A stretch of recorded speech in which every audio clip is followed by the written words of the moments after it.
This is the Daily Roundup on the EAC Cambodia channel. A very good evening to you. I'm Andrew Barnes-Roberts. Making headlines tonight. As the 8 millionth Cambodian receives their first shot, close to 65% of adults are now fully vaccinated, meaning herd immunity is inching closer for the kingdom.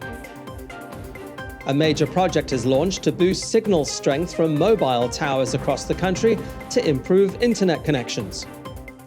And a hero's welcome in Paris as Lionel Messi arrives to start a 2-year contract with Paris Saint-Germain. As Cambodia vaccinated its 8 millionth adult on Tuesday, the kingdom's target of achieving herd immunity is getting closer. The royal government has targeted the full inoculation of at least 10 million adults and 2 million children before November. The Prime Minister has said that 80% of the population will be fully vaccinated 6 to 8 months ahead of schedule. EAC News reporter Rayo Soko takes a look at the numbers. For child vaccinations alone, as of Wednesday, the government has already administered the first dose to 359,094 children between the ages of 12 and 17. Adult vaccination first shots have reached 8.38 million people. That is 80.38% of the 10 million target. When looking at the kingdom's total population of 16 million, that's 52.48%. Of the 10 million target, almost 65% of adults have been fully vaccinated. Prime Minister Hun Sen says the journey towards the 10 million target does not have far to go. He is positive that the kingdom will achieve the target months ahead of schedule. He has also congratulated the 8 millionth adult to get vaccinated. 56-year-old Thong Tha from Stang Treng province got the single-shot Johnson & Johnson vaccine. She receives a cash reward of around $2,500. With the vaccination programs going so well, Cambodia has started to roll out AstraZeneca booster shots to frontline workers in border provinces who were initially vaccinated with either Sinovac or Sinopharm. Booster shots for frontline workers in Phnom Penh will begin on Thursday. Reyes Soko, EAC News. 3 million doses of Sinovac will arrive in Cambodia from China on Thursday morning. Secretary of State in the Ministry of Health, Yuk Sambat, says the Cambodian government has purchased the vaccines from China and says it appreciates China's unwavering commitment in helping the kingdom's fight against COVID-19. Apart from the emergency assistance, China has already provided a total of 18.7 million doses of vaccines to Cambodia, of which 3.2 million were donations and 15.5 million were ordered and paid for. The Sinovac vaccines are being administered not only to the adult population, but also to children between the ages of 12 and 17. As of Tuesday, Cambodia has already vaccinated over 359,000 children. When it comes to adults, 8.38 million have received their first shot. 6.43 million are fully vaccinated. The number of Delta variant cases in Cambodia is fast approaching 500. 97 new cases of the variant have been detected in the border province of Odamanche. The announcement was made by the Provincial Health Department late on Tuesday. These are in addition to the 385 Delta cases confirmed by the Ministry of Health on Monday. Border provinces such as Banteay Meanchey are braced for an influx of migrant workers from Thailand when the borders reopen on Friday morning. The source of the Delta variant in Cambodia is believed to be a migrant worker. Health Ministry spokesperson Or Van Dien warned at the beginning of August that the Delta variant was now in the community and was spreading fast. It's why government launched its 14-day preventative campaign, which is scheduled to end at midnight on Thursday. High-level meetings are expected to be held over the next 24 hours to discuss whether or not the current measures should be extended. Those measures include the 9 p.m. to 3 a.m. curfew, a nationwide ban on alcohol sales, and the suspension of high-risk businesses. Cambodia has recorded its lowest daily number of COVID-19 cases since June. On Wednesday, the Ministry of Health reported 486 new cases. It was the 19th of June when the daily number was last that low, when 471 cases were reported. The country's new cases are also still being outpaced by recoveries, with 717 patients discharged in the past 24 hours. Of the 484 new cases, 119 are imported. Deaths have also dropped to 12, with that grim total now standing at 1,614. Cambodia's total COVID-19 case count has now reached 83,384. The number of successful treatments in the kingdom has reached 77,754. It's the news big business, online teachers and gamers have been waiting for: a better mobile service and a faster internet connection in Cambodia.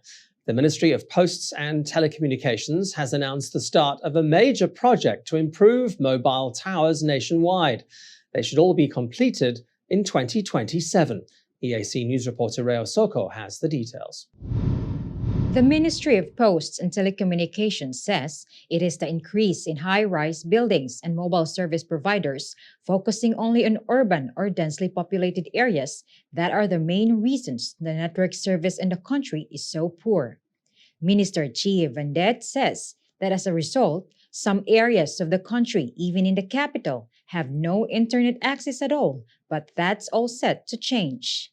Minister Vandet says a working group has been formed to monitor all mobile towers, measuring the strength of their signals and fine-tuning them in order to ensure higher quality signals to all the country's communes by 2027. Food delivery driver Noel Kinin was happy to hear about the ministry's plan. I work as a delivery man, so I need to have faster internet service. If the internet connection is poor, I can't easily contact my customers. It's the same problem for them.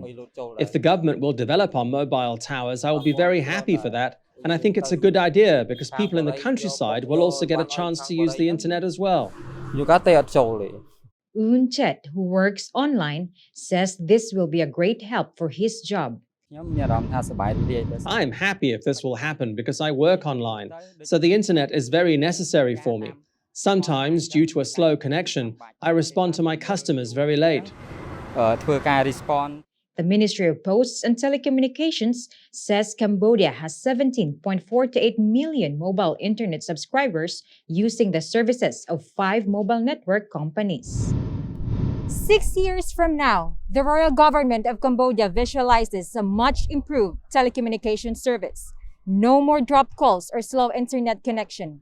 This could also be the start of slowly attracting more investors, as relatively poor network service is one of the issues keeping them away. Rhea Soko, EAC News, Phnom Penh. Now for a look at news making headlines around the world this Wednesday, the 11th of August. At least 42 people have been killed in a forest fire that hit a mountainous region east of the capital Algiers on Tuesday. 25 of those people were members of the military who were trapped by the fire while trying to fight it. Dozens of separate fires have raged across northern Algeria since Monday night. The Interior Ministry says they were deliberately started. Residents have been using tree branches to try to smother burning patches of forest. Others have been using what water they can find to douse the flames. Several houses have been burnt, with families escaping to hotels, youth hostels, and university residences. The Prime Minister says he's working the phones to bring in firefighting crews from other countries. A decades-long drought in Chile has gone from bad to worse. Usually a wet month with winter showers and snow, it was a record dry July with just 78 millimeters of rain falling compared to the average of over 250. Dam levels are dropping and rivers have completely dried up. Officials say it is now the worst drought in the country's history. The towering and usually snow-capped Andes above the capital Santiago are mostly bare. The government says it's clear evidence of global warming. It says the steady decline in water reserves is now a national priority. Severe water restrictions are now in effect across the country, with hundreds of outlying villages already relying on water deliveries by truck. And a university project designed for entertainment has become a lifesaver in the capital of East Java. The homemade robot is bringing food and a smile to self-isolating residents who have contracted COVID-19 in Surabaya. Made from a range of household items like pots and pans, a rice cooker, and even an old television, it's been renamed the Delta robot after the highly contagious variant of coronavirus that has ripped through Indonesia. The robot is remote-controlled and has a battery life of about 12 hours. It has also been modified to spray disinfectant to stop the spread of the virus. After making its deliveries, it wishes residents Assalamu alaikum or peace be with you. A hero's welcome for Lionel Messi in Paris. All the details in your sports news after the break.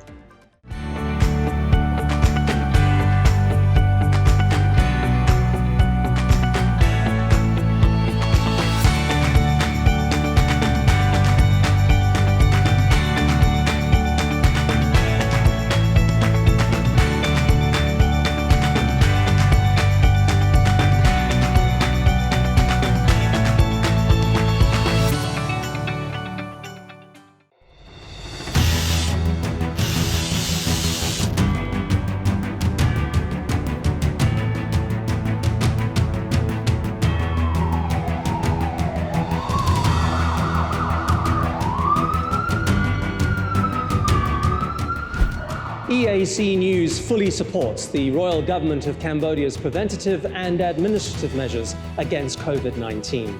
But we need you to play your part in helping bring the 20 February community transmission event to an end.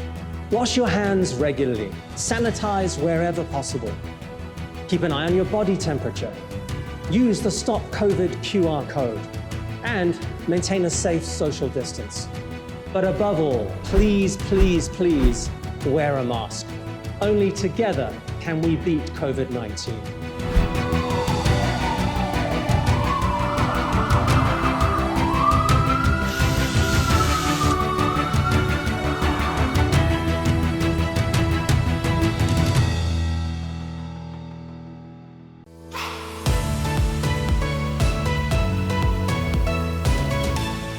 EART's Cambodia's audience is growing. Our YouTube channel now has 150,000 verified subscribers. To mark the milestone, we've received the Silver Creator Award from YouTube, given to channels with over 100,000 subscribers. YouTube CEO Susan Wojcicki says the award celebrates EART's Cambodia's hard work and incredible achievement. She says not only has EART's Cambodia brought a unique voice and style to the world, but has also created valuable connections and built a community along the way. The next milestone we're going for is 1 million subscribers, and we'd really like that Gold Creator Award. So if you're not already a subscriber, head to www.youtube.com/eartscambodia. Subscribers get all the latest breaking news and updates from Cambodia in English. We'll see you there. If it's happening and you need to know about it, you'll get it all right here. EAC News brings you updates and breaking news in English across all of EART's Cambodia's platforms and channels: YouTube, Facebook, Telegram, Twitter, and our website www.eartscambodia.com. Join me, Andrew Barnes-Roberts, and the rest of the EAC News team every day on your favorite channels. EAC News, Cambodia made clear.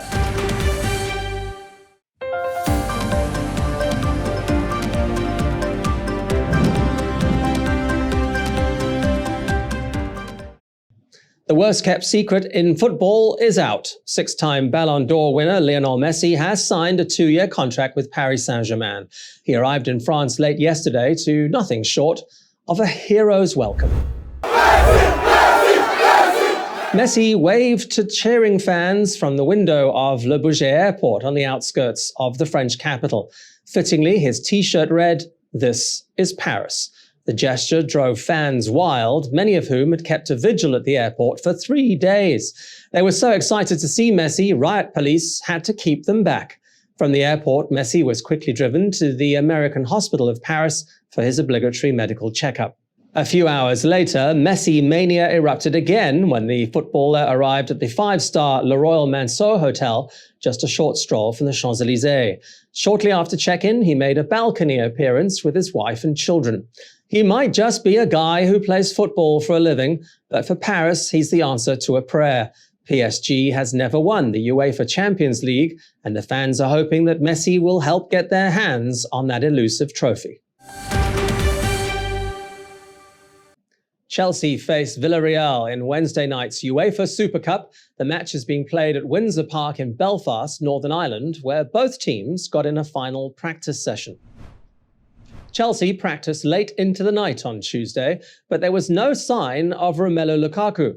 The Chelsea manager refused to tell reporters whether Lukaku would be returning to the club after weekend reports said he had agreed in principle to a $135 million signing, which would be a club record. It would also bring Lukaku back to the Premier League club from Inter Milan. The now prolific 28-year-old Belgium striker first joined Chelsea in 2011, but after only 15 appearances was sold to Everton in 2014. Also in Belfast, Villarreal continued their UEFA Super Cup preparations on Tuesday. Villarreal have a depleted squad, with many of them coming down with COVID and injuries in recent months. But coach Unai Emery says the team is motivated and focused on bagging another piece of silverware at the expense of Chelsea. The annual Super Cup is played between the winners of the UEFA Champions League and UEFA Europa League. Rafael Nadal has his legions of fans increasingly worried. The world number 4 has withdrawn from yet another tournament, this time the Masters 1000 in Toronto. He's blaming a persistent foot injury. It's the same injury that kept the 20-time Grand Slam champion out of Wimbledon and the Tokyo Olympics. It was also behind his shock third-round exit at the Washington Open last week. Nadal says the decision to pull out of Toronto was a tough one, but he had little choice. He's been dealing with the recurring foot issue since 2005, which returned at this year's Roland Garros, where he fell to eventual champion Novak Djokovic in the semi-finals. Nadal says he's now turning his attention to getting fit for the US Open in New York, which starts at Flushing Meadows on the 30th of this month. All right, let's have a look at what the weather's going to be up to tomorrow.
And finally, they've captured the hearts of a nation over the past 5 months, and now their great trek is at an end. 14 wild elephants have returned to their protected habitat in southwest China's Yunnan province. Footage shows the elephants safely crossing a bridge over the Yuan River, headed south towards their nature reserve. An emergency committee had to set up electric fences, lay corn as bait, and build artificial roads to guide the elephants along the right path home. They've become a social media sensation ever since they left the park in April and trekked over 1,300 kilometers. Their meandering took them through the cities of Yuxi and Honghe before reaching the outskirts of the provincial capital of Kunming back in June. No doubt they'll still have plenty of fans watching them as they settle back into life in their protected habitat.